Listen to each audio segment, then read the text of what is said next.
Good morning, everyone, and welcome, in person and virtually, to the 14th year of the Samsung Solve for Tomorrow National Winners Event. I'm Ann Wu, Executive Director of Corporate Citizenship at Samsung Electronics America, and I have the honor of leading the team that runs the Samsung Solve for Tomorrow competition.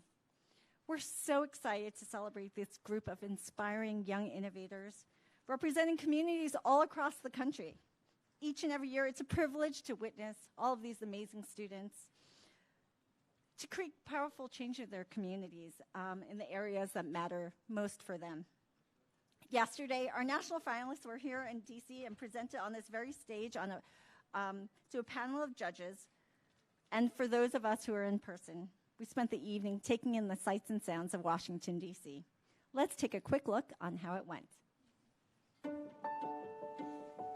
It feels unbelievable. I'm so excited to see what this competition brings us. I'm very stoked that we made it this far, but it's like always been all about the project for me. I mean, my heart was racing out of my chest. I could feel it. Of course, there was those jitters of getting up and talking in front of people, but I think once we got there, I was just excited to share our project with as many people as possible. Samsung Solve for Tomorrow is about hope. As long as you have the drive and passion to solve a problem, anyone can do STEM. I am so proud of these kids. These are middle school kids, and they just want to help people. Being a Samsung Solve for Tomorrow national winner would be life-changing. It would be super cool to get our name out there and just prove that you don't have to be a big town, you don't have to have a huge name to make it somewhere and make a difference. I really think that the heart of the matter is how many students we need to inspire. This provides them that opportunity to go out there and say, you know what, we can achieve, we can do, we can create, we can solve for tomorrow. Samsung Solve for Tomorrow! Woo!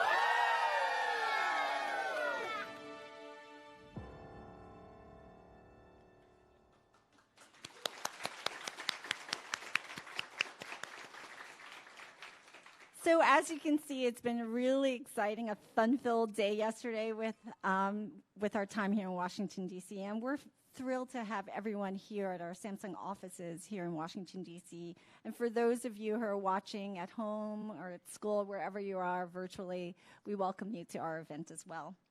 We've had some incredible guest speakers yesterday, and we're fortunate to have more special guest speakers, including Samsung Electronics' very own President and CEO, Mr. K.S. Choi.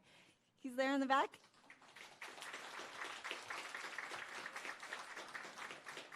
And he'll be joining us later on stage in the program. But to kick the program off, I'd really like to welcome a very special guest, the Honorable Mark Lippert, who'll be handing out a few awards. Mark is the Executive Vice President, Head of North America Public Affairs, and Chief Risk Officer for Samsung Electronics North America. Prior to his work in the private sector, Mark has a distinguished career in the U.S. government, having served as the United States Ambassador to the Republic of Korea. Has held various senior positions in the Department of Defense and the White House. He's also served as a uniformed military service member, as an intelligence officer with the U.S. Navy deployed in Afghanistan, Iraq, and beyond. Mark, welcome to the stage. All right. Thanks, Anne. Good morning, everyone. It is really an honor, a treat, a privilege to be amongst the next generation in terms of leadership, in terms of vision, and it's exciting, it's exhilarating, and it's a stark contrast from what I was doing at your age. But I digress. This is our flagship program. This really is important to Samsung, and we are delighted, we are honored that you're here today. My charge is to introduce, because you are such a big deal, we have 3 members of Congress showing up here today, and we have selected these members because they are leaders, they are visionaries in their own right on all matters STEM, and they come at it from different angles of STEM. It is a very, very diverse group. We've selected 3, and we have our first one here today, and you will get a treat with Representative Jay Obernolte from California. He's right here. He is a real scientist. He is a real public policy expert. He is a real congressman right here to talk to you here today. So let me introduce him briefly because we want to get to him. But it is really important that we brag about him just a little bit because it's a remarkable biography. True advocate for innovation and technology, forefront of integrating technology and public policy, paving the way for many of the technological advances we take for granted. Before his time in Congress, he started a video game company in the 1990s. He has a Bachelor of Science in Engineering and Applied Science from Caltech. He has a master's degree in the late 90s in artificial intelligence from UCLA, and then I think he maybe got bored with the STEM stuff and got his PhD in public administration. So a really remarkable champion of STEM. So he's chairing the House Task Force on Artificial Intelligence and participates in the Congressional Caucus on Virtual, Augmented, and Mixed Reality Technologies, and that just underscores his expertise and his leadership in Congress. And finally, let me just get off the stage by saying there was a headline in a California newspaper, and it talked about the congressman who is, quote, driving the AI conversation in Congress, and he's optimistic about it. Congressman, the floor is yours, and congratulations for being one of our 2024 champions of STEM excellence. Thank you very much. Thank you very much. Wow. Thank you so much. Thank you. Appreciate that. Thank you. Wow, good morning. You know, he was talking about what he was doing when he was your age, and it made me think about what I was doing when I was your age, which is exactly what you're doing. Seriously, I can remember I participated in STEM competitions, math competitions. When I was in high school, my ambition in life was to do research in artificial intelligence, believe it or not. So my parents bought me an Apple II computer. My father brought it home from work one day, and he gave me a book on how to teach yourself to program in BASIC, the basic computer language. And that opened up a brand new horizon for me in STEM and in computer science. And so I decided that I wanted to study artificial intelligence. So I went to Caltech. I got my degree in engineering. And while I was there, something happened to me that changed my whole life. I answered a want ad on the bulletin board of our computer science department looking for an expert programmer at a certain microprocessor. And I was trying to buy a car. You'll probably appreciate that. And I thought, wow, actually, that might be a job I can do. And so I called the number, and it turned out to be this company working with a firm in Japan that a few people had ever heard of before. They had a weird name. Maybe you've heard of them. They called themselves Nintendo. And they were just about to introduce their first game machine in North America, the Nintendo Entertainment System. And they were looking for English-speaking programmers to help them make video games. And I remember vividly calling my mother, and I said, Mom, you won't believe, they're going to pay me to write video games. And she said, I'll never forget this, she said, that sounds great, honey, but wouldn't you rather do something that might have a future for you? Because at the time, it wasn't clear that you could actually have a career writing video games. And I didn't think that was going to be my career. I just was doing it to make money to put myself through graduate school. So I started doing that, went to UCLA, was working on my doctorate in artificial intelligence, doing some of the very early research in natural language processing and computer vision, when one of the games that I'd written for the Sega Genesis, an NFL football game, went platinum, as we say in the industry. And I remember vividly looking at the sales statement thinking, you know, Mom, you could actually make a living writing video games. And that deflected me out of academia. I started a video game development company, and I still have it today. I have 28 employees. We do console development for platforms like PlayStation, Xbox, Nintendo Switch. And I ran that company for 30 years. And then through one of my hobbies that I had, I'm a flight instructor. I love teaching people like you how to fly airplanes. I think it's just a wonderful hobby and a wonderful skill to have. And so I've been a tenant at our little airport in the mountain community in California that I live for the last 30 years. And so I ran for a seat on the board of directors of the airport just out of a desire to serve the airport community. And much to my surprise, that really fitted me well. And so I served 5 years there. I ran for city council, served 4 years there, ran for mayor, served 2 terms as mayor, and then I ran for the state legislature and served 3 terms there and now 2 terms in Congress. But it all started when I was sitting where you're sitting right now. So I want you to think about that, because the statistics for people your age now say that you will have, on average, 3 different careers in your lifetime. I'm not talking about working for 3 different people, 3 completely different careers doing completely different things. And when I look back on my life, I think about the fact that it was impossible for me at your age to know all the twists and turns that my life has taken.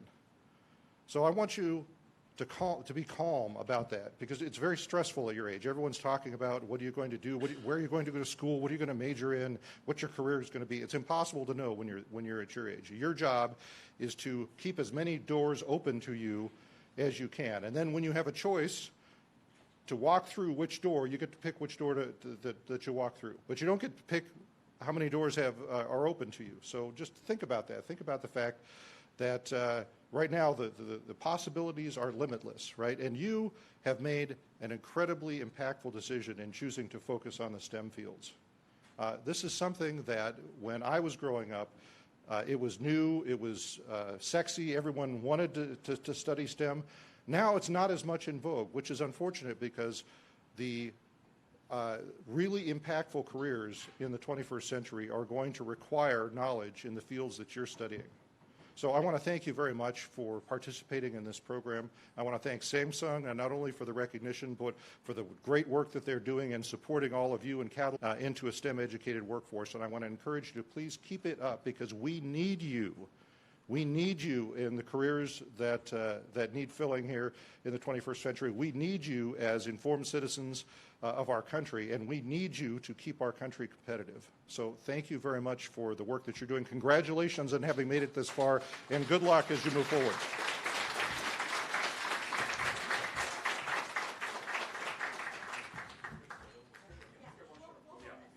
KS, please, we need Sajan Nim. Congressman right here.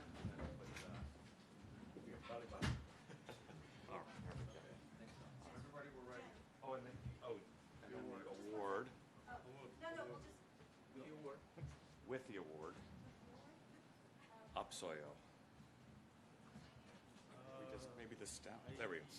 We use the, there we go. All right. There we go.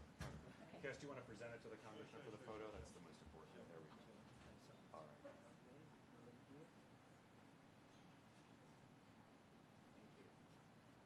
All right. Awesome. Thanks again. One more big round of applause for the congressman. Thank you. Congressman, we'll mail it to you. Okay. Awesome. Here it up. Okay.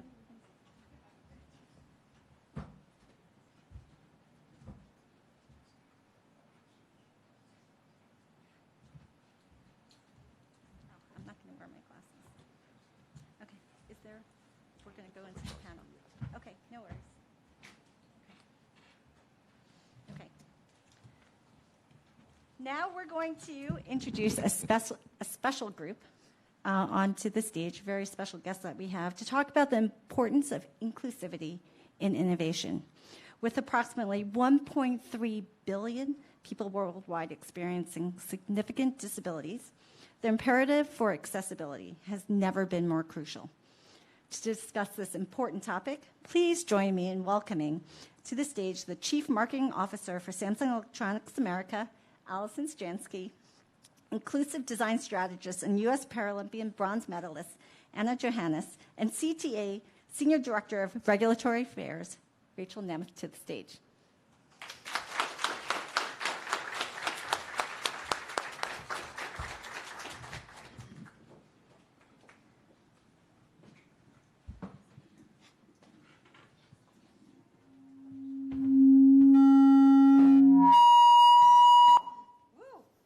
Good morning. Good morning to all of you. This has been amazing last day, and I want to start by saying how impressed I am by all of you, especially a shout out to our Brandywine and Hoover High School kids who did a great job really embracing and understanding the importance of accessibility today, which impressed me a lot because you guys don't have all that much life experience, if we're allowed to say that, but you are so impressive in what you've learned so far. So we wanted to really celebrate the accessibility space by inviting Rachel and Anna to join us here. And a couple of things I want to say before I ask some questions to these amazing ladies. Everyone's gotten up and said when I was your age and the things that we've experienced and where we thought we were going to be. I will tell you, when I was in your seats, I wanted to be an Olympic swimmer. And Anna is a Paralympic swimmer, which is amazing to me. She's achieved so much. She's incredible. And Rachel works for the company CTA, which, if you are not familiar, or maybe you are, I saw some recognition, is the team that puts on CES. And CES is just like, the biggest tech show in the world. So they have some incredible experience to share with us. So I'm going to start by, I have a question for both of you. I would love to just hear very broad thoughts on how you think about inclusivity in the work that you do. So Anna, let's start with you. Yeah, it's a great question. I think when you're born different, your inclusivity is inherently who you are. So I was able to bring it with me no matter where I was. I always was advocating, whether I knew it or not, just showing up in a place that's different and not hiding my disability and being probably a little annoying about it, especially when I was one of those. And so I've been able to carry it as an athlete, being an athlete and growing up here in Alexandria, Virginia, and being able to bring that everywhere I went out on the pool deck. But now, as I retired back in 2016, bringing that back into the corporate world and creating a career where not only am I encouraged to speak, but paid to speak about inclusive design and help other companies do it. It's not just about our company. It's working with companies all over the world and country to be able to put inclusivity, to think about those who aren't usually served at the heart of their missions, not just part of DE&I, not just part of HR, things like that, but at the very heart of the company. And so being able to bring that has been a goal of mine, and whether I realized it or not, I always carried it with me. So when you have those passions and you never can stop talking about it, that's how you know. You can change your career, you can morph and change who you are, but that passion, that fire will carry through, and that's been inclusivity for me, for sure. Great, thank you. Well, so my introduction to this world of inclusivity and accessibility came through, I am on the government affairs team at CTA, which means that we interact with government agencies and Congress at the state and federal level on behalf of our member companies. And one pocket of issues that we work on is accessibility. There are a lot of federal regulations having to do with accessibility that, to be quite honest with you, before I had this job at CTA, I didn't know very much about it. I had been working in the tech and telecom space at a law firm, and then when I joined CTA, that was a role that they needed to be filled, and I jumped right in and learned all about all of these different rules, and it is a great pleasure to work with Samsung and many other CTA members on these really important issues, and it's really exciting to see all of the ideas that you all are coming up with here today. Thank you. So, Anna, next question for you. Can you talk about how you use tech in your daily life and how tech has helped you with literally anything? Yeah, it's a really good question, and the evolution of technology and its built environment into everything that we use. Samsung, I have a Samsung, and I remember changing it to the one-hand mode. And it wasn't a special thing that I had to ask for. It wasn't an app that I needed to download. It wasn't anything. It was so simple, right? Everyone's on the go. You got a coffee in one hand, must be fun, and then the phone in the other hand, right? And you have that one hand, and that's incredible for everyone. But for me, that's just life, right? So one-handed mode, that's my mode. And so the technology, it's always, I think around accessibility and inclusivity, you think these huge, big innovations, but sometimes it's the smallest things in the world, like a one-hand mode or voice to text. And a lot of these inventions were started and created by people with disabilities because the world has not been accessible enough. So these programs and the work that Samsung and what the congressman was talking about and the work that you're doing at CTA, it may seem like, oh, maybe not that many people use it, but for the people who have this assistive, there we go, technology, it's part of our everyday lives and it's crucial. So technology has been enabling me more and more, not only as one hand, but I also have dyslexia. And so being able to use voice to text or have things read out loud to me has been incredibly helpful, because when I was your age, I never really thought that I was that smart, because I had dyslexia, and they didn't diagnose it. And so they were like, nah, she's not very good at reading. Let's put her in a bunch of reading classes. And so this technology enables so much more than physical, but the neurodiversity side of it as well is incredible. That was awesome. One of the things that I liked that you said was a lot of the accessibility features have been created by people who needed them because they needed them for themselves. However, there are a lot more people out there who need than are working at companies like Samsung who have the ability to create. So that's a tricky thing that I think we can all think a little bit more about what we can see from other people's perspectives. And I think that's some of the amazing work that CTA does as well, by really lifting the whole tech industry and encouraging all of us to think differently and think for everybody. Rachel, can you talk a little bit about the importance of going beyond the minimum requirements and why it's better to do more? Sure. So like I mentioned before, there are all kinds of regulations about what kind of the floor of what is necessary in different products in order for them to be considered to be accessible. But when you walk around CES every year and see all of the fabulous exhibits that our member companies and exhibitors put together, they're not innovating and creating these products just with the idea of, oh, this is the very line item FCC regulation that I am satisfying here. No, they're trying to meet market demand and they're trying to meet what consumers want. So, you use the example of like voice to text. I use that all the time because I have my earbuds in, I'm like pushing a stroller, I'm doing all these things. Like that's something that everybody can use, and that all of these great innovations that that different companies and different individuals like you all come up with that are way beyond what the regulations might require. Awesome. Next question is for both of you. What is exciting you the most right now in terms of tech and accessibility innovation?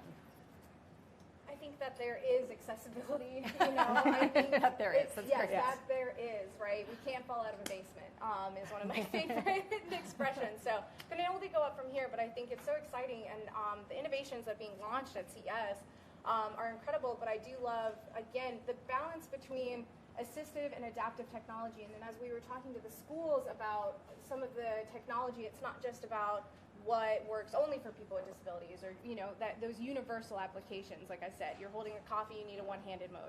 You're going into a hotel room, you've got 1,000 bags, you need a door opener because those doors are heavy as heck. And so, but the other thing actually that the congressman was talking about, video games. I never played video games. I was a little bit busy in the pool growing up, but the new technology around PlayStation and even just their Edge controller. So there are adaptive controllers, but their Edge controller has allowed me to play with a regular controller just because they have a back button, because I can't get that L1, which always seems to be a crucial part of every game. But being able to have that back pedal and play Helldivers nonstop with my siblings-in-law and my husband has been crucial. And it's such a these small and big innovations is just incredible to see. So the fact that it's being built into things like CES as not even just the standard, but like a push for innovation, and the work that you guys are doing within Inclusivity, it pushes the boundaries of what we think people need and actually realizing like the humanity behind all of it. Yeah, and just to build off of that, I think it's important to keep in mind that with accessible technology, it's not just about getting your very basic day-to-day needs met. Like recreation and entertainment are both just as important. And so you talked about video games. Like I think that's something that's exciting right now is the different types of closed captioning that are available on different devices that are the closed captioning that is able to be there because of the use of AI. So you think about anyone who has ever watched a story on Instagram without the volume up on your device for one reason or another, those are all AI-generated captions. And there's a lot of work going on in that space and a lot of innovation happening that is just helping people, whether it's, I just want to watch this video, I just want to watch this movie, that is really important, and I'm excited to see a lot of that. I love both those answers because, one, gaming. I think we have a lot of people in here who maybe when you're not coming up with amazing solutions for your communities might do some gaming in your spare time. And two, AI. I understand. I hear there's a lot of optimism for AI in this space, so that's incredible that we can see AI introducing adaptive features as well. So, We want to hear from all of you. Now we're going to flip it over, and I would love to give a chance for Q&A. We have some microphones in the audience, but maybe we start with hands so we know where to go. Does anybody have any questions for either Anna or Rachel? Anything at all. You can ask her what it felt like on the metal podium, or you can ask her about anything. I can start off really quick as just a show, and you can come over, please say hi, but innovation and accessibility and inclusion can be beautiful, right? It's not just functional, it's not just part of technology and AI, it can be part of beauty. So this is the 2012 Paralympic medals. They have Braille on them because we have so many visually impaired athletes. But not only that, what they did is they focused on, so Nike, the goddess of victory, is usually on the medals. And so what they did is they zoomed into her breastplate to show the heart that goes in, and then they zoomed into the wings to symbolize the victory that goes out. But it's all based on texture, so the visually impaired athletes feel welcomed and inclusive, and that this medal has been made and considered for them, and it's beautiful. So just one last plug there. It's not just technology, it's not that, it's beauty, it's art, it's part of everything that we do. That's awesome. Yeah. So while we're warming up, any questions from our audience? One in the back. So my son was also a swimmer. What's your favorite race? What's your favorite event? Oh, That's great a good question. one. I'm going to repeat because we didn't get the mic there in time. The question was, son is also a swimmer. What's your favorite event or race? So was the 200 breaststroke. So I love the 200 Ooh, we got breaststroke. swimmers. There we go. But I will say this, very embarrassingly so, the last 200 breaststroke that I swam threw up right on the side of the pool. Oh. So, good memories. Favorite swim, rough last end, but still one of my favorites. Don't think I could do it today, but. That was a great question. Anybody else? Who's feeling curious? About the amazing stuff at CES. We have another one. Hands up in the back. Yeah, so from our project with accessibility, we learned about all the different kinds of abilities that people have. And so it's kind of hard to be inclusive of all sorts of abilities because there's so many of them. So what's your advice on being inclusive of so many types of abilities? So it's a really good question. I think that's actually what hinders a lot of people from getting into accessibility. I'm sure you realize this, is that you're like, oh my gosh, once you start understanding disability, there's a lot of us, and there's a lot of different kinds. And even in the Paralympics, the way that they classify, I have a teammate whose arm is literally just a little bit longer than mine, and she's an entire different classification. So that alone is a bit of intimidating. But actually what we do at Interbrand is, rather than focusing on specific disabilities, we understand the capability. So, if we're thinking about a product, we're thinking about what is it affecting, right? What do you need? Sight, hearing, right? What are those? And then that will address, visually impaired people, or people who are hard of hearing or deaf, or cognitive, right? Like, do you need to remember passcodes, things like that, like being able to consider those. So it's called the Human Capabilities Wheel. So it's being able to focus on the capabilities that you must use for the products and what interacts with that. But then also the Human Diversity Wheel, as we know, so much of our identities are also. So being able to bring those two together is a great way, because if you're thinking about, I have to design for cerebral palsy and amputees and people who are neurodiverse and people who are visually impaired, right? It becomes so much. But when you focus on what you're trying to innovate, what the product is, and then who that's going to serve and who's being left out, that's how you kind of start to understand and really get that. And then one of my always favorite things, and I'm sorry, I'll let you. No, you keep going. To do is to advise is follow people with disabilities. Follow people that you don't know on Instagram, right? Follow people outside of your community, right? We're as I'm sure we all know, we're a little bit boisterous when we're passionate about things. So follow people that you don't know as well to understand, so it becomes part of your everyday life as well. So it won't be such a it's a lot to take in. So. Yeah, to build off of that, of connecting with the various communities that you're looking to serve, there are a lot of great organizations out there and nonprofits that are active in this space that I think is a great first step for anyone who's looking to get involved.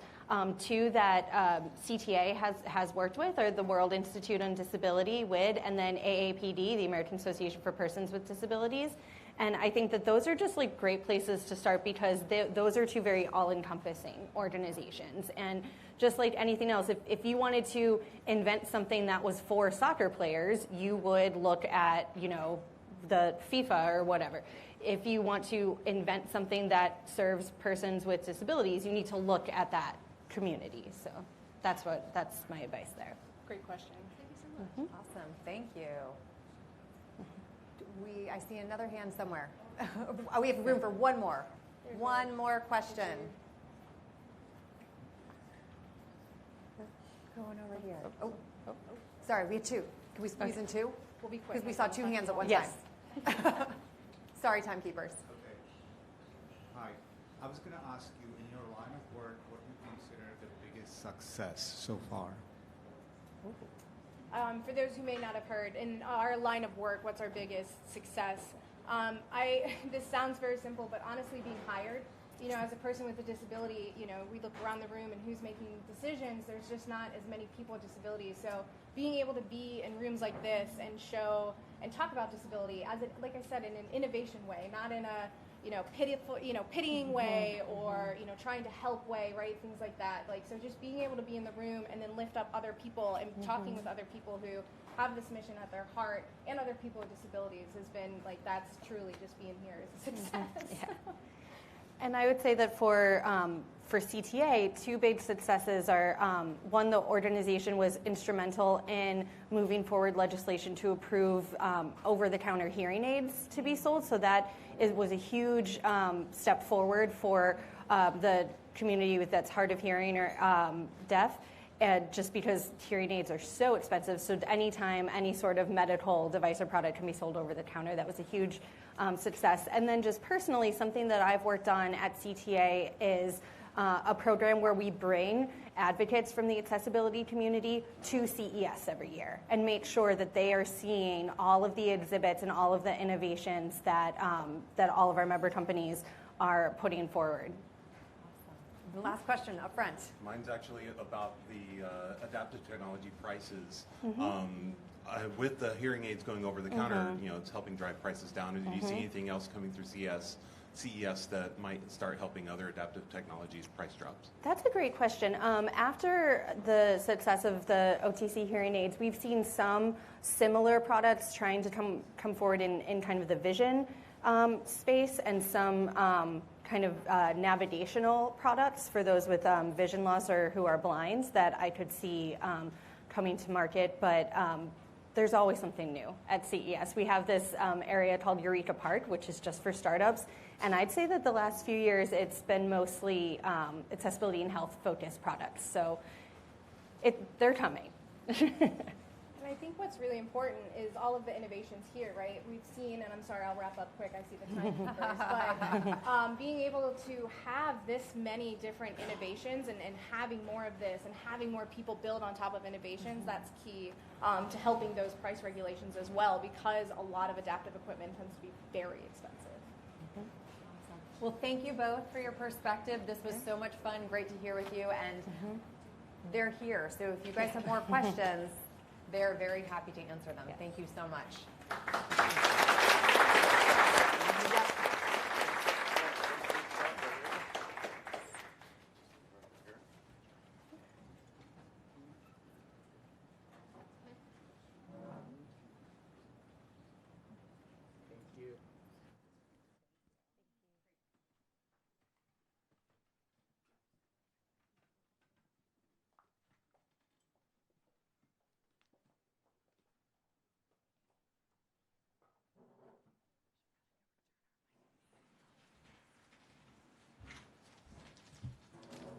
All right. Thanks, Allison, for just leading a terrific panel. Fantastic insights, really inspiring in the applications to what you all are doing here, myriad. So thanks again for doing that. Let's lift and shift to our another outstanding public servant who is here to be recognized for the Congressional Award winner for a STEM champion.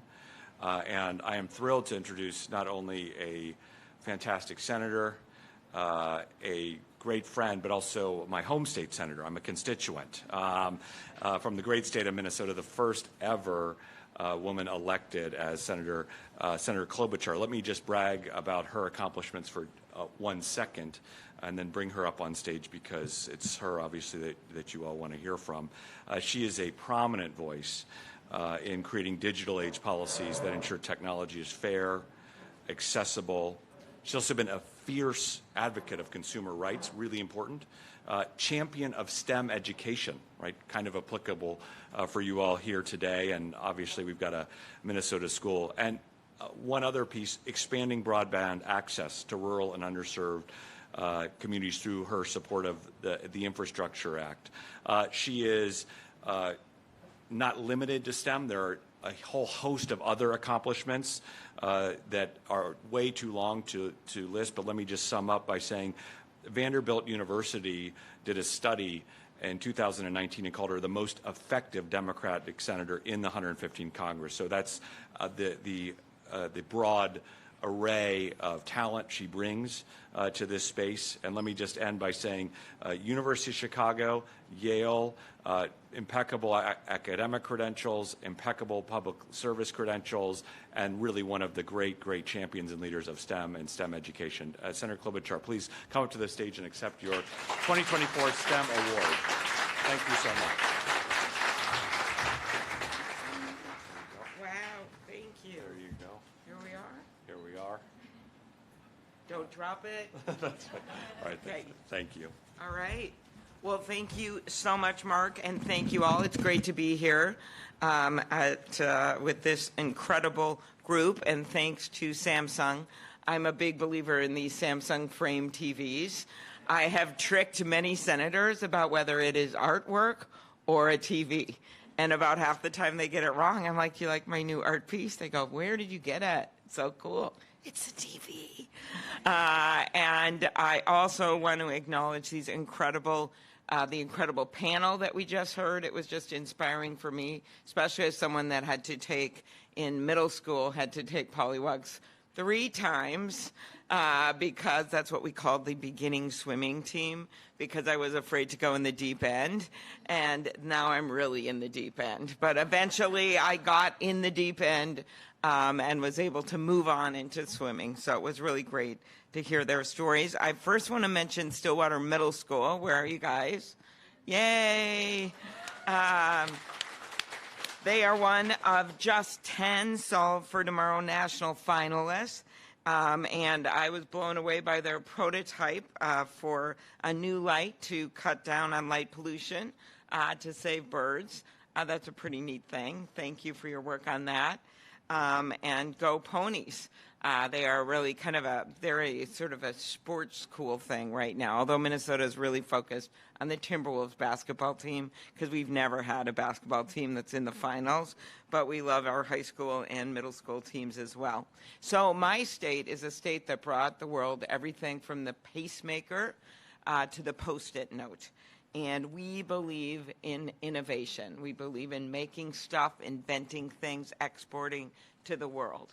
And in these days, the only way you're going to do that is if you have a STEM education. I remember years and years ago, probably before you guys were born, honestly, Stillwater kids, I was in a traffic jam near the University of Minnesota. And they have these signs, you know, where they're like, football game, or this is happening. Why? There's a traffic jam, because I live near there. And this time it said, traffic jam for 4 blocks, robotics convention in town. And I'm like, yes! And I think that just goes to show what you do and what this is about in focusing on STEM. This growing interest is going to make our economy strong, and when our economy is strong, our country is strong. The other thing I love about STEM and this idea that you're going to try new things and do new things and that it's not easy is that I once went to it was all girls, and they were trying different science experiments, and they were building things, as you guys do, and every time something would fall down, they'd yell out in joyous words, epic fail!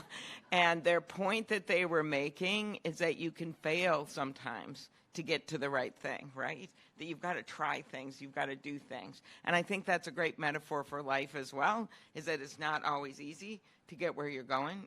No one comes from an easy background in their own ways. There's something going on where it's harder to get to the thing. I was laughing when Mark sort of summed up my bio at the end that I went to Yale and University of Chicago. Well, before that, I grew up in a regular house with parents who got divorced when I was 16, and it wasn't the easiest time in the whole world, especially way back then when a lot of families didn't have divorced parents. And I had to work as a pie cutter for years. I worked as a waitress. I was a temporary secretary. I was such a bad waitress that they demoted me to pie cutter because I spilled 12 iced teas on one customer. I did that. And then I had to be the pie cutter. So what I'm saying is it's not easy, but when you have a dream and you have a goal and you have something that you want to get done, that's what matters. We know science and engineering are critical to driving our economy forward. That means getting all of you and your friends into STEM, because today's new ideas are tomorrow's cutting-edge inventions. And today's students are tomorrow's scientists, engineers, computer programmers, business leaders, and maybe even tomorrow's U.S. senators. I'm fighting for critical investments in STEM because we need to make sure that today's students have the skills they need to literally build the future. As one of my mentors, former Vice President Walter Mondale once said, he's no longer with us, but he was a really good guy. He said, you never know what a young person is going to do or what their potential is. You never know if you don't give them a chance. And with all the incredible innovators among this year's finalists, you have a chance. From the students at Wilton Community Schools in Iowa, working to improve safety for grain farmers, to the team from Pineville, West Virginia, working to clean up their town's water supply, to, of course, the amazing team from Minnesota. You are our future, and in your hands, I'd say the future looks bright. Thank you so much, and I'm honored to get this award.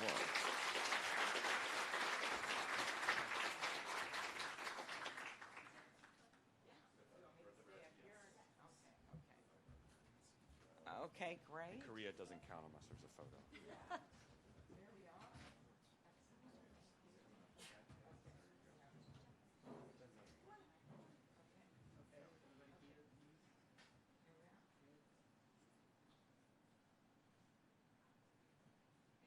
One more round of applause for Senator Klobuchar.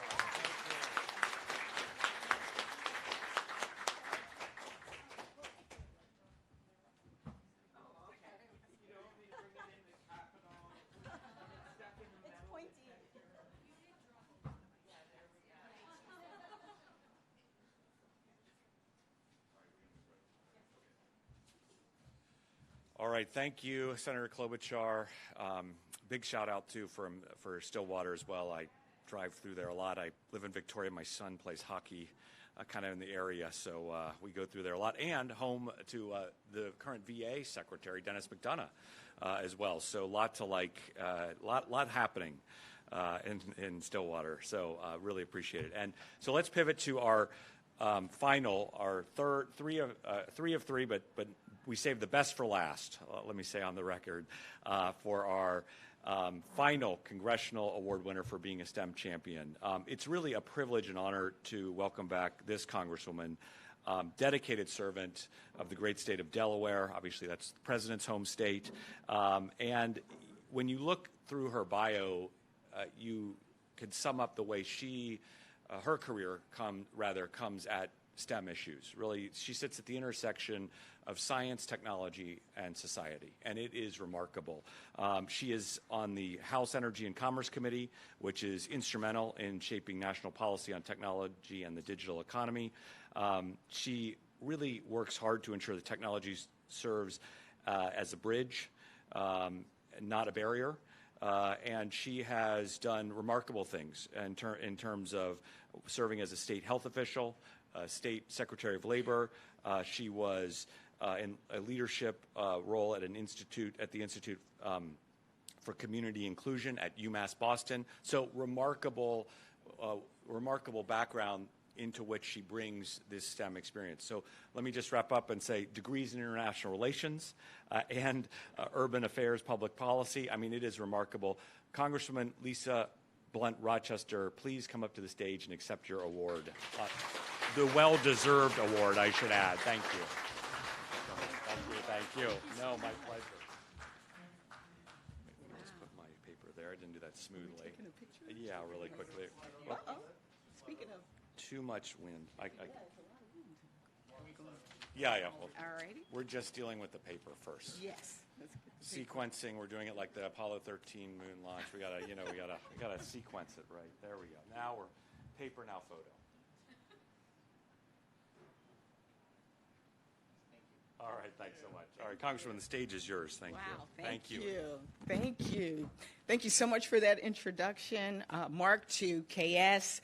To the whole Samsung team, I am truly honored to receive this STEM Champion Award. But really, my purpose for coming today was really to say thank you to Samsung and congratulations to all of you who have participated in this incredible competition.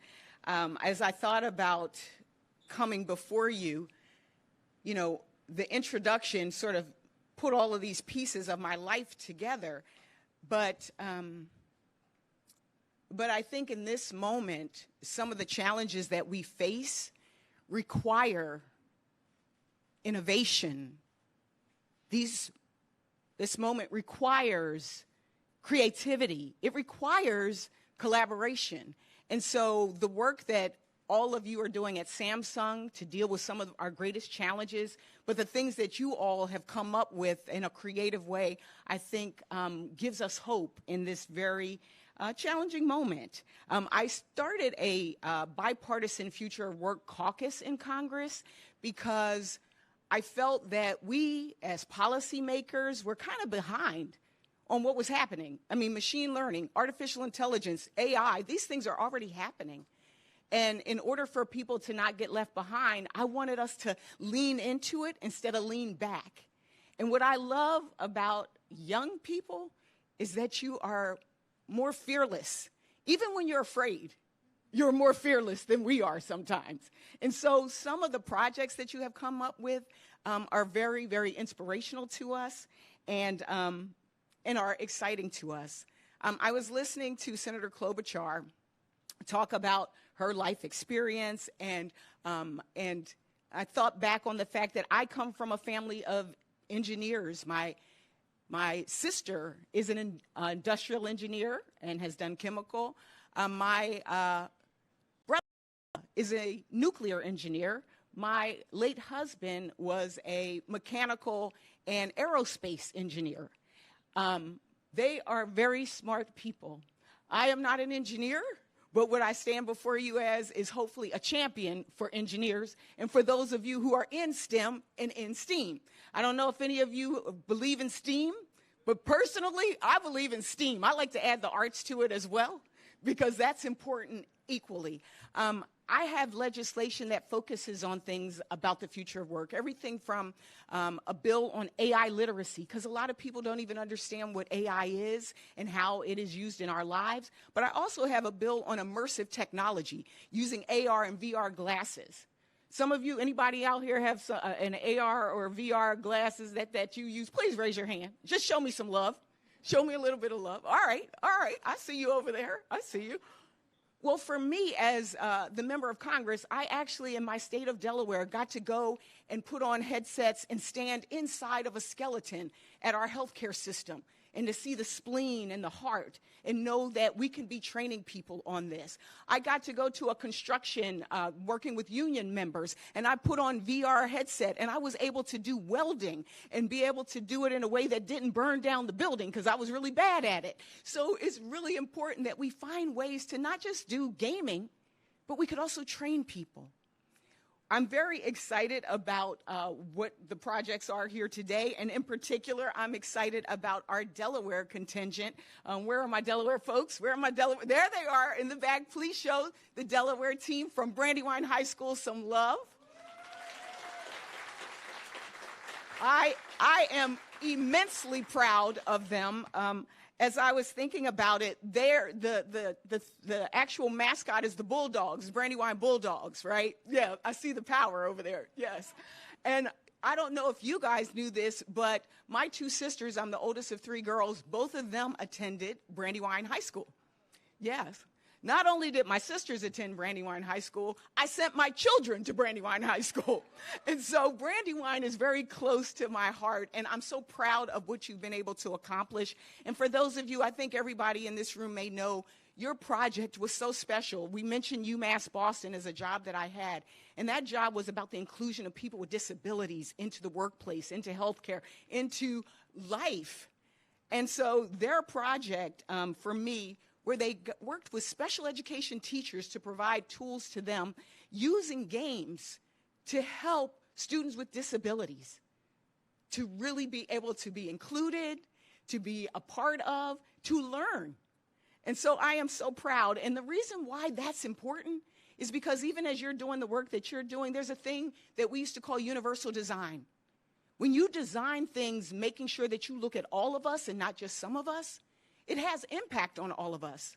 So when curb cuts were created for wheelchairs that help baby strollers, that help shopping carts, when closed captioning television was created, it allowed for people who were in maybe a restaurant or sitting at a bar to be able to read what was happening, what's the score, what's going on. It helped all of us. And so I am so proud of the work that they have done to really incorporate and make sure that all of us are included, and that there's both science and society included in this.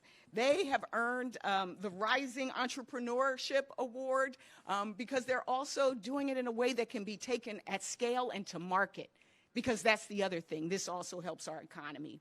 I'm going to just close by saying congratulations to all of you who are this year's national finalists, and to advance to the three winners. And I'm looking forward to seeing what you have in store for you. Amy Klobuchar talked about failing, but I also want to share the way that I got to Congress was not through something that is expected. I had all those jobs in my career, but it was actually that engineer, my husband, who was working from humble beginnings in Maryland, went on to become an engineer and run the Pan-Asian region of a French electrical manufacturing company called Schneider. Then we moved to the Boston area because his job transferred him there. And Charles went on a business trip one day, played a game of basketball, ruptured his Achilles tendon, and blood clots ultimately went to his heart and lungs. And at 52, this vegetarian who worked out every day, this humble, smart, funny, beautiful, chocolatey, lovely man, and he was fine. But Charles passed away, and I was shaken to the core and didn't know what to do next with my life. And so part of my message to you is that sometimes things may feel dark. You may have setbacks. You may feel like giving up. I even remember being a teenager. I have a poem that talks about the trials and tribulations of being a teenager because I never wanted to forget what it felt like. But keep going. Keep going. When I ran for Congress in 2016, Delaware elected its first woman to Congress and our first person of color. Whatever your dreams are, whatever you were put on this earth to do, you have it within you. And I see you. I see you. I see you with your hand right here. I see you. I see you over here. You have it. Just keep going because we need you. The world needs you. Thank you so much and congratulations to all of you.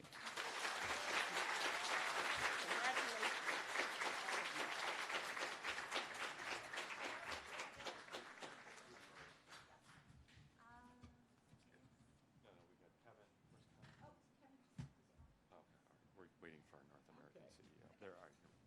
All right, Okay, Kevin. Junie, yeah. Okay,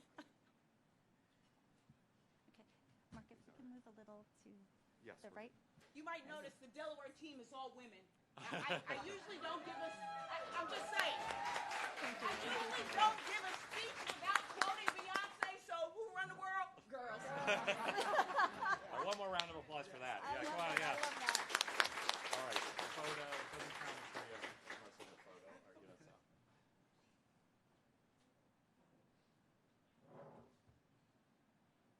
All right, one more round of applause for the Congresswoman. Thank you.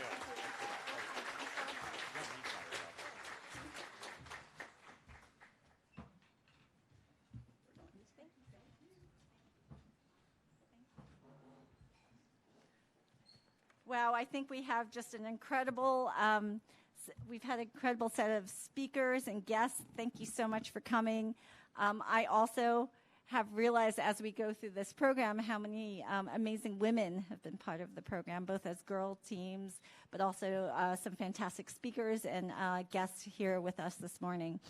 Now I want to move into a really wonderful moment with us, because we will be announcing our next and first award of the morning for our students. So please allow me to welcome my colleague and friend, Perna Tamar.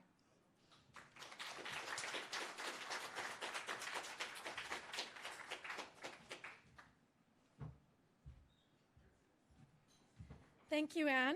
Good morning, everyone. I'm Perna Tamar, and I'm Director and Senior Public Policy Counsel in Samsung's U.S. Public Affairs Office here in Washington, D.C., and I have the pleasure of focusing on sustainability policy. And I would just like to start off by making a very important and big and critical announcement to announce the winner of the Sustainability Innovation Award. And it is Green Street Academy from Baltimore, Maryland.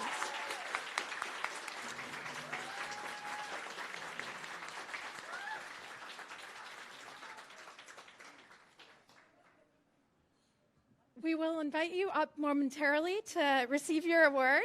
I would first really like to introduce Rosemary Stevens-Booker to the stage as well to congratulate you all. And Rose is fantastic. She is the State Mobilization Director at Building Decarbonization Coalition. She previously served as presidential appointee in the Biden administration at Department of Energy and also worked at the well-known startup Block Power. Rose has been a change maker in the environmental space for many years, including her time at Energy Star, and she used to work on appliances and heat pumps at the Energy Star program, and we had the great pleasure of working with her there. And so I'd like to turn it over to Rose to congratulate the school.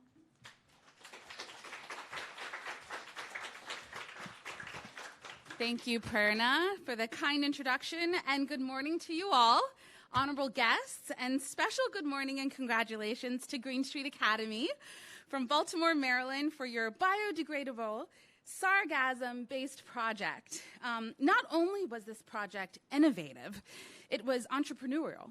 And as an asthmatic myself, I was thoroughly impressed how your team was able to keep an eye on the bigger picture, to reuse or repurpose natural resources in a way that benefits our environment and our health. When I worked for the U.S. Environmental Protection Agency and for the Biden administration, we were always looking to partner with companies who led with new and innovative technologies that help improve quality of life for every American. Samsung, for example, has stayed ahead of the curve in multiple categories, and now they are paying it forward to encourage and recognize the next generation of inventors to think outside of the box solutions that can benefit society. Today, I work at the Building Decarbonization Coalition, and we too are working to find ways to make the air we breathe healthier, but specifically in buildings. Indoor air quality and outdoor air quality both play critical roles in our health. So I'd like to encourage you all to keep going with this project.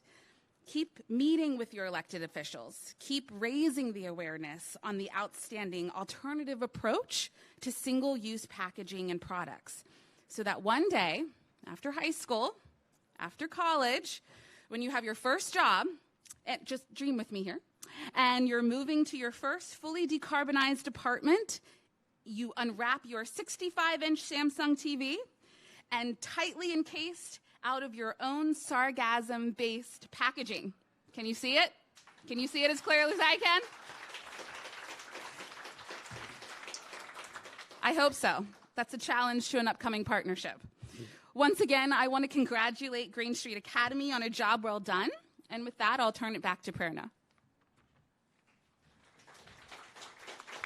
Thank you, Rose. Congratulations once again to the Green Street Academy in Baltimore, Maryland. Your creative problem solving was very innovative, and your dedication to solving environmental problems was clear. Your project demonstrates that education is empowerment, and hope, knowledge, and action lead to success. Samsung recognizes our responsibility to future generations, as demonstrated by the Solve for Tomorrow program, as well as our environmental and strategy and commitments. I'd like to share a bit more about why and how we view our role as a company and why we care about sustainability. We are a responsible business that realizes our responsibility includes preserving the environment, and that's why we've committed to net zero carbon emissions by 2030 for our device-facing business and by 2050 across global operations. Moreover, we're committed to 100% renewable energy in the U.S. and have met that goal and rank in the EPA's top green power partnership company list. And we are also committed to energy efficiency and raising the bar higher on energy efficiency through sustainable innovation.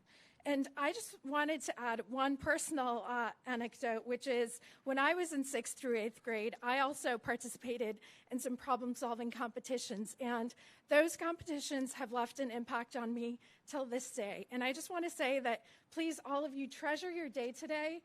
You are going to remember this day and look back one day with a smile. So congratulations again, Green Street Academy and all of you. And please come on stage for your award.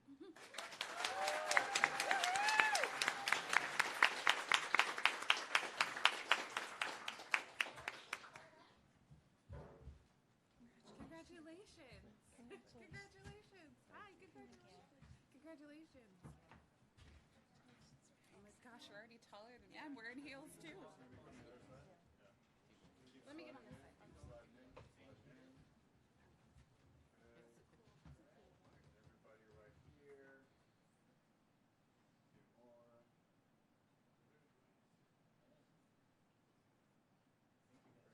you.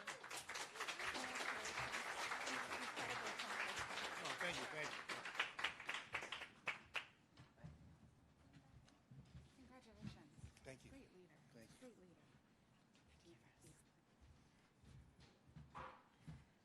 I now have the honor of introducing Megan Conklin, Maryland's first Chief Sustainability Officer. I've had the privilege of working with Megan previously. She is an exemplary and inspiring leader.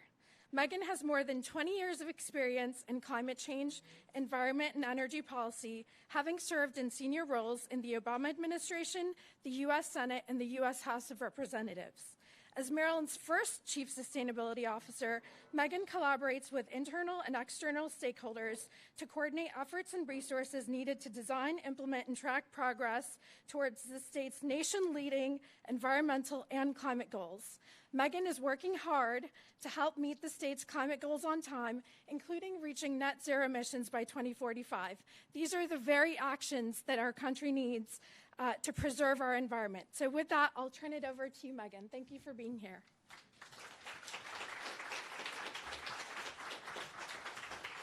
Good morning, everyone, and thank you, Perna, for that introduction, and it's so great to be here today. I'm Megan Conklin. I serve as Chief Sustainability Officer to Maryland Governor Wes Moore. I'm so excited to be here on behalf of the state of Maryland to congratulate the students from Green Street Academy for your amazing work and being named the 2024 Samsung Solve for Tomorrow Sustainability Innovation Award. That's amazing, and I know that you all are Maryland tough, Baltimore strong, so it's so great to have you here, and congratulations. As you know, Green Street Academy is a public charter school located in Baltimore, Maryland. This is the 4th time that they have progressed in this award, so it's truly remarkable.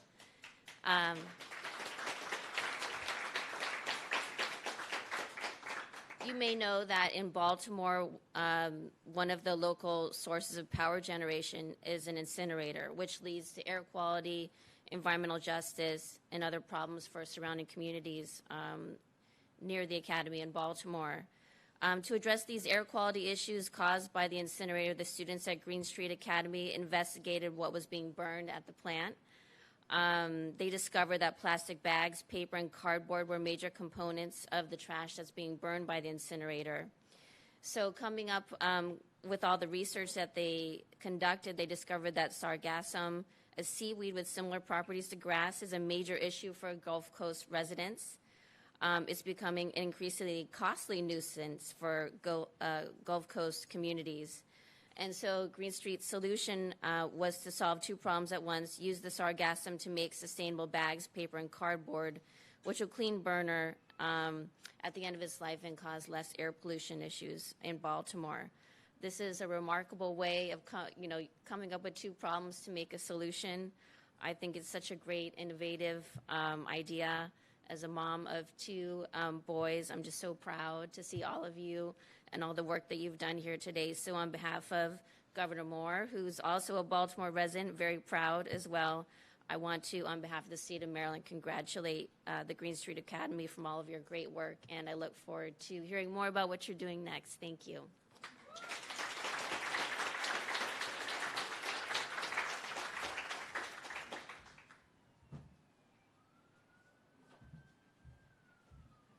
Okay, so we're going to move on to talk about our next award. Isn't it exciting? I know you guys have been patiently waiting. You want to hear your names and you want to know what's going on.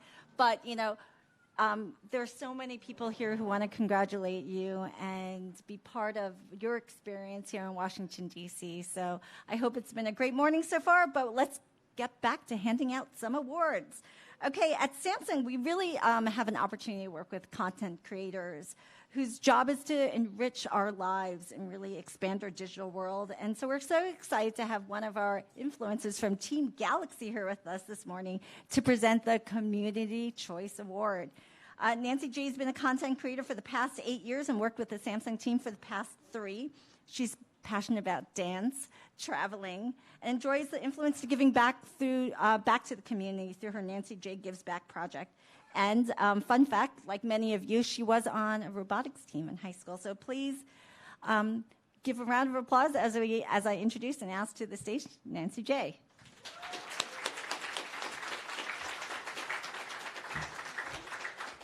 I'm kind of short, so thank you. Good morning. I'm so happy to be here. I feel very blessed to be among such talented youth. This is amazing. I watched everyone's video, and I gotta say, is there anyone here that's interested in content creating? Don't be shy. Raise your hands up high. Yeah, I can tell. I watched your videos, and I was really impressed. I felt like I was watching a docuseries, so good job on that. But let's get right into it. So I've really had a passion for entertaining since I was really little. 3 years old, dancing at my little 3-year-old birthday parties. I'm performing for my cousins.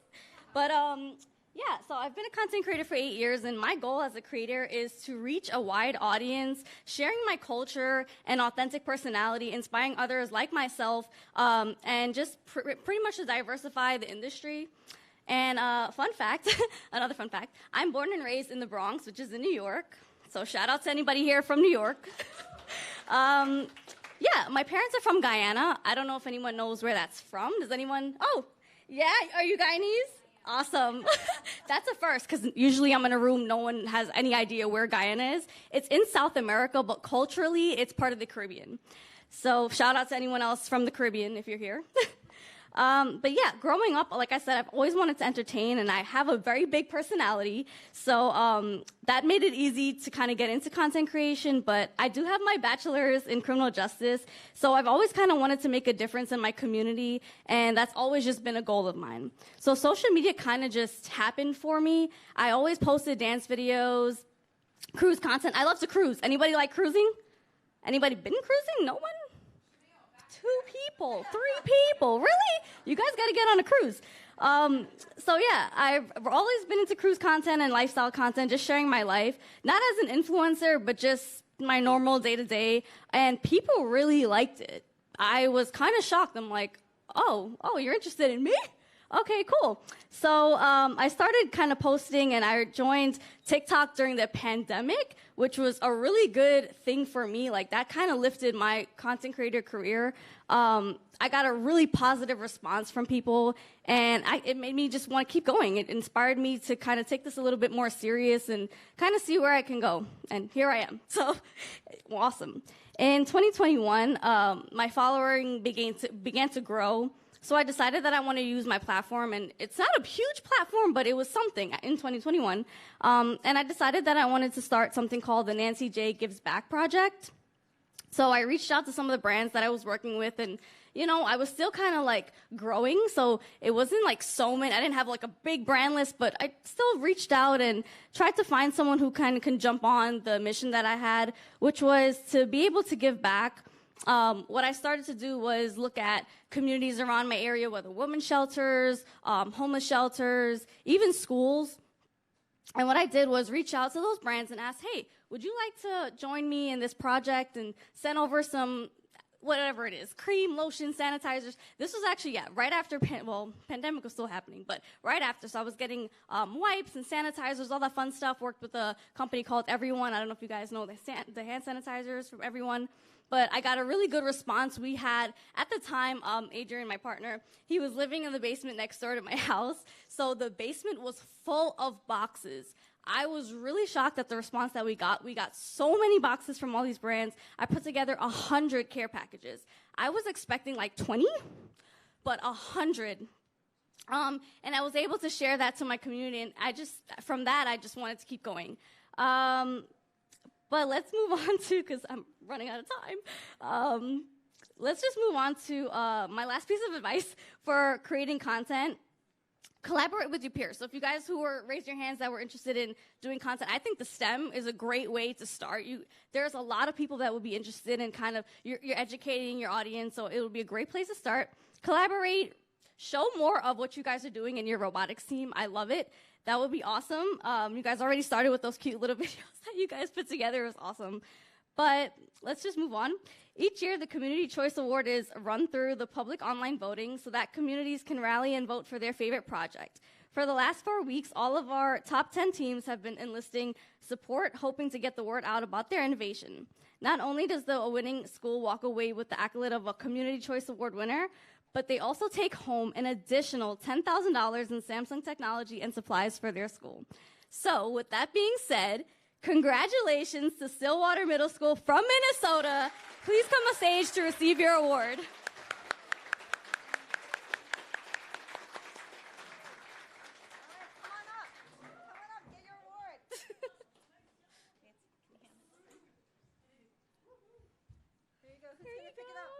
He's so excited. We're all the same height. That's awesome. Let's take a photo. Let's take a group photo. Okay.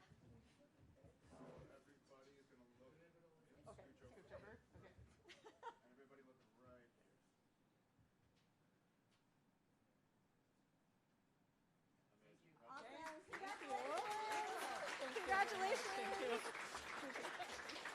Thank you. Thank you. Don't drop it. Was the advice just now amongst the students. Okay, congratulations to Stillwater Middle School. That's okay. The advice to each other, don't drop it. Don't drop it. So we love to see teams really enlist the support of community. That's why we have this award. And engaging communities has been a really big part of what we do. Some of you may know, but Samsung Solve for Tomorrow started 14 years ago here in the United States. It's really grown into a global movement for Samsung. It's now operating in 64 countries around the world, and we've impacted more than 2.3 million students as part of this program. We have Samsung Solve for Tomorrow actually operating out of our Canada office, and we want to share a bit of what Solve for Tomorrow looks like in other countries. So let's take a quick look at the video and about Solve for Tomorrow Canada. It was great to be here today at the event. It was energizing, inspiring, and I came away with this sense of optimism about our future. This is exciting that young people are getting involved. It doesn't matter how old you are, you can learn new things. To win Solve for Tomorrow, it's a really great honor. I never thought that we would come so far within the contest. My favorite part of this competition was being able to brainstorm all these ideas that could one day affect the industry that I work in as a paramedic. It's a great chance for them to discover and identify ideas that can help society. Everyone can do this. Stay the course and you can do amazing things.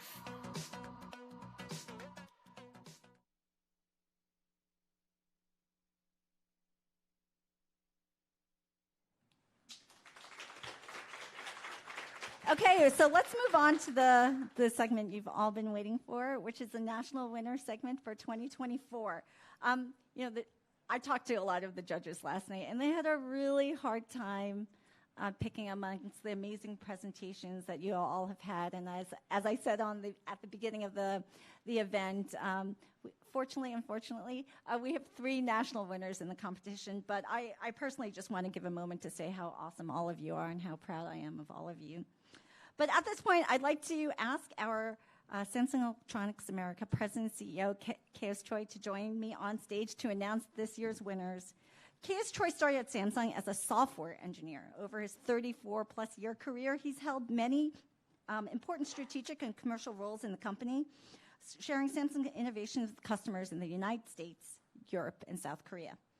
His career really exemplifies the true opportunity that one engineer can have to change the future of a major company, and we're so proud to have him here today.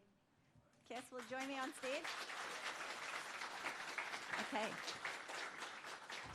Okay, so now for the big announcement everyone's been waiting for. Let's name the first of our 3 2024 national winners for this year's Samsung Solve for Tomorrow competition.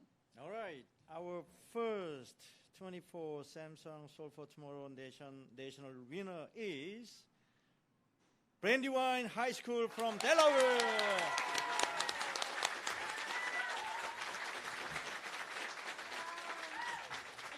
Special education teachers are challenged every day to help their students make meaningful connections with their classmates. Our teachers needed something more, and we wanted to help.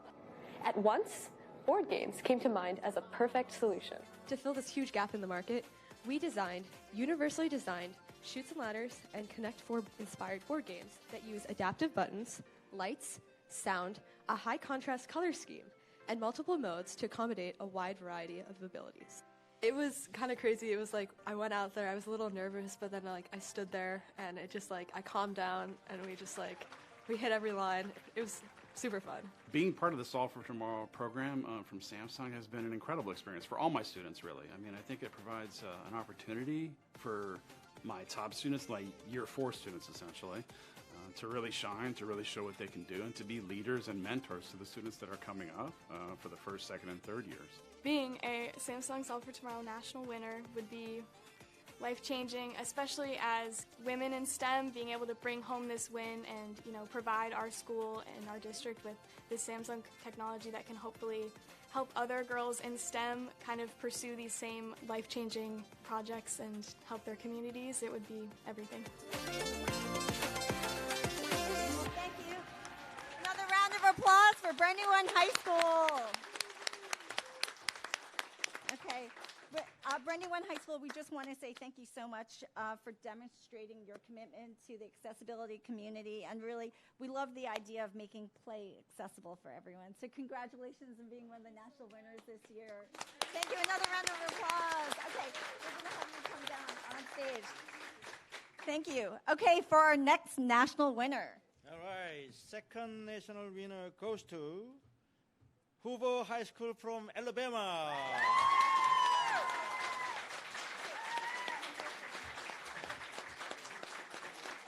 To the millions of people with a physical disability, a closed door is no different than a wall. Our solution is simple and easy to install, meaning users can get family or friends to do the work without the need for an installation technician to travel to someone's home, reducing emissions. From this information, we determined that our most prominent issues are that semi-autonomous door openers are expensive, require damaging installation, and cannot be used on interior doors.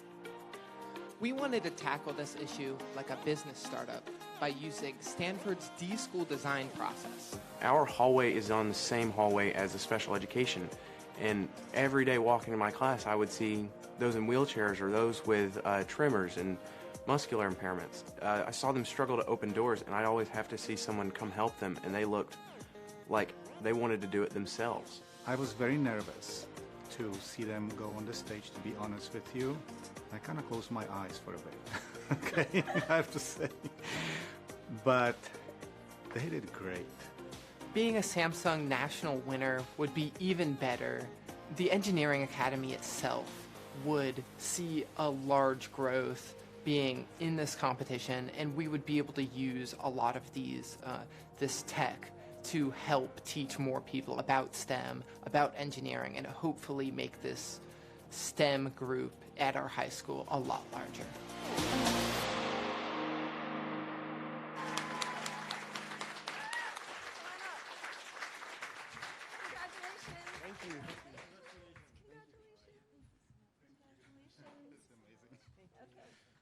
Thank you so much. It's amazing. Okay, we'll scooch on down a little. We'll take some photos. We haven't gotten used to it yet. We take photos here.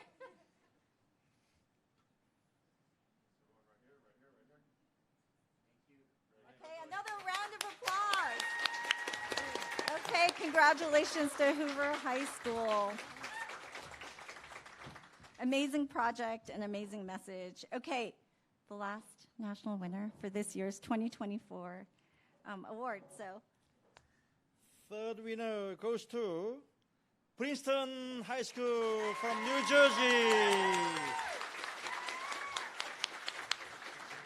Within the next 2 decades, over half of the world's 6,000 languages may disappear, taking with them not just words, but also cultures that developed entire systems of knowledge and environmental wisdom accumulated over centuries. As dominant languages threaten to overtake them, these vital indigenous voices risk being silenced forever. Surprisingly, a main cause of this decline is education. We want to foster respect, inclusivity, and cultural preservation with CHO, the AI-powered language model.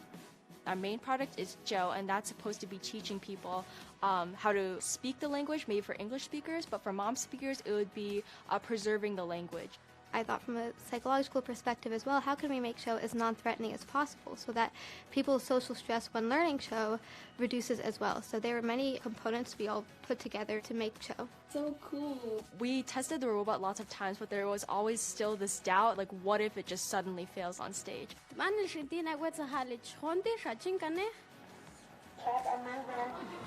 it worked on stage and people loved it. If we have teachers who can't necessarily speak a language that is the heritage of a people, well then we can introduce a robot that can do the same thing. another round to Princeton High School. Thank you so much. Thank you. Thank you. And thank you, KS and everyone, for being part of today. You know, our CEO is extremely busy, but we're so grateful that he makes time for all of you to really celebrate your wins and really this overall experience as being part of the competition. I also want to thank all the members of the Samsung family who've really supported and made this week happen. It feels like a month, but we came on Sunday.